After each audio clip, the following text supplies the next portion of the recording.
Principles for sharing the Quaker experience. There are a number of resources and practical suggestions to help friends in their meetings engage in specific outreach activities. All of them are underpinned by overall core principles on how to best share our faith. Kindness. An open, friendly attitude towards newcomers will encourage them to come back.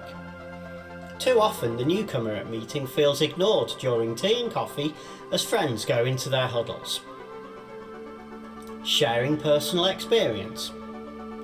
What canst thou say? Personal stories carry conviction and emotional weight that the official explanation or a leaflet or book may not. Clarity. What are our central beliefs and practices? What unites us as Quakers in Britain?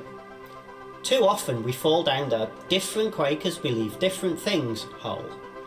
In doing so, we often alienate and confuse people.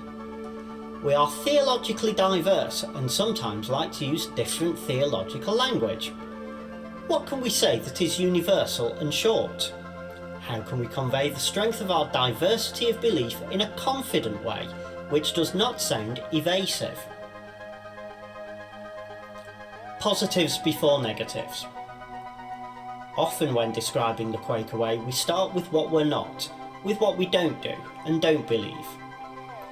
To a degree this is inevitable, because so much of the Quaker experience really is defined by how we're different to other churches.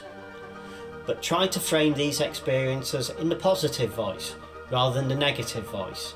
Say, we believe God can speak through any of us, before saying, we don't have priests or ministers.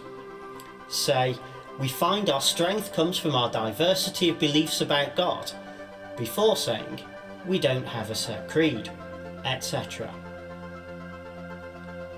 Language. In our materials and events for sharing the Quaker experience, use the same language our audience uses. Avoid Quaker jargon such as right ordering, or if we must use it, for example to illustrate a specific Quaker point, make sure we expand on what it means. If people come back, there will be plenty of time for them to learn our peculiar and specific way of speaking. Accessibility. Accessibility means making sure everybody is able to take in our outreach materials and activity, regardless of abilities and the extent to which society disables us.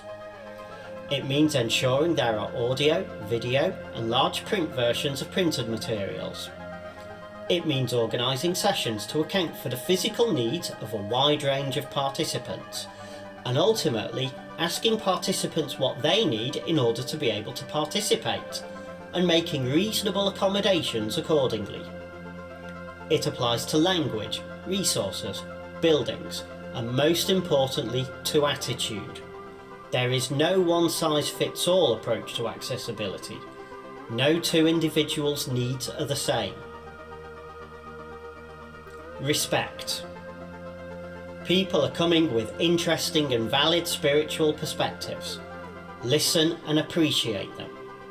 People will not join us if they feel we are trying to poach them, but only if they feel we are a community that they can be part of.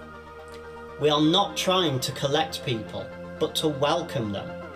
Avoid the common pitfall of appearing to be disrespectful of other churches.